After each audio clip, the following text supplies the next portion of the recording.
I wouldn't. I would never say that that about the Environment Minister to say, though. I think the province has been pushing the federal government because there has to be leadership at the national level, and this is an international agreements and such. And I think those are valid and sincere efforts many provinces have been pursuing with the federal government to come to some national consensus. So I don't think that's anything wrong with that. It's just what Ontario has done by setting targets in 2007, very early on, one of the earliest jurisdictions in Canada to do so, and then pursue them. And now they're finding out that this is just not that easy. They're finding out that some really tough decisions have to be made. So I think what's happened is that Ontario is the come to the wall first. Now the tough part starts. Some of the other places that haven't set those tough targets aren't there yet. They're still arguing about what the target should be. Well, we set targets, and we found out they're not easy to meet. In fact, the way we're going, we're not going to meet them. Gord, you had Vice President Gore was here a couple of weeks ago, and he was blowing sunshine up Premier's rear end on climate change and saying Ontario is one of the most advanced jurisdictions in the world. Have we all been lulled into believing believing the hype?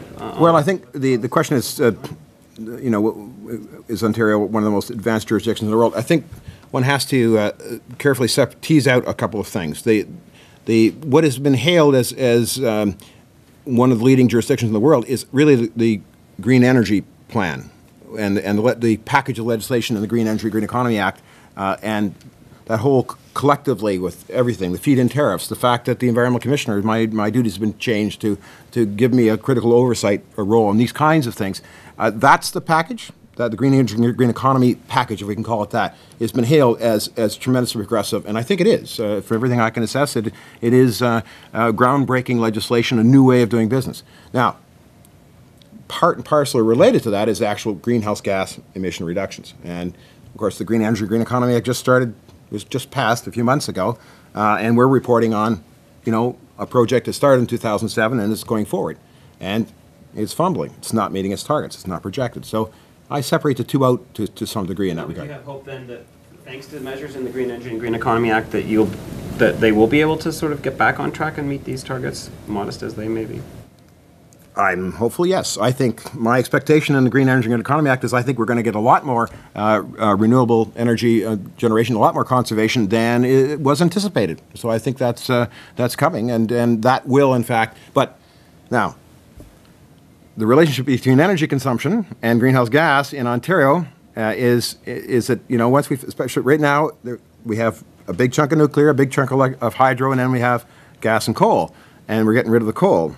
And so energy savings, which are necessary and important in and of their own right, but as time goes on, conserving energy does not give you a big greenhouse gas hit because only a small portion of our comparatively, unlike, say, Alberta, which virtually all their electricity comes from burning fossil fuels. So if they reduce energy by 20% consumption, then they get a big reduction in greenhouse gases. We only get a proportional reduction in greenhouse gases.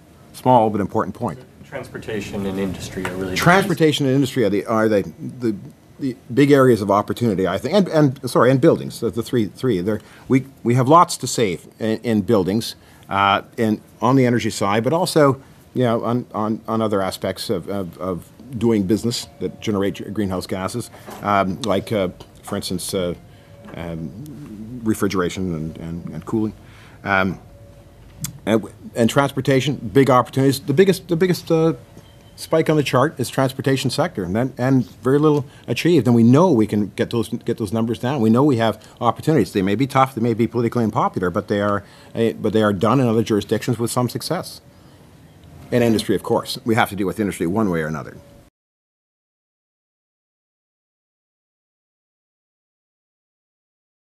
Does it leave me hopeful? What's going on in Copenhagen?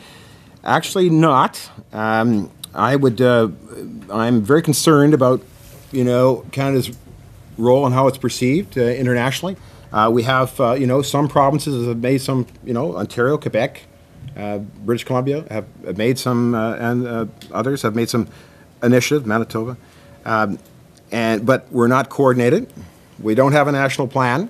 And the patience of the international community, by my reading, has worn thin for Canada as a nation. And I'm a little afraid that all the good efforts that are made by the provinces, including the province of Ontario, will not be seen by the international community in glowing light because they will judge us by how we act nationally or collectively, and we haven't got a national plan at this time. So that will taint any achievements in Ontario. Are we done? Thank you.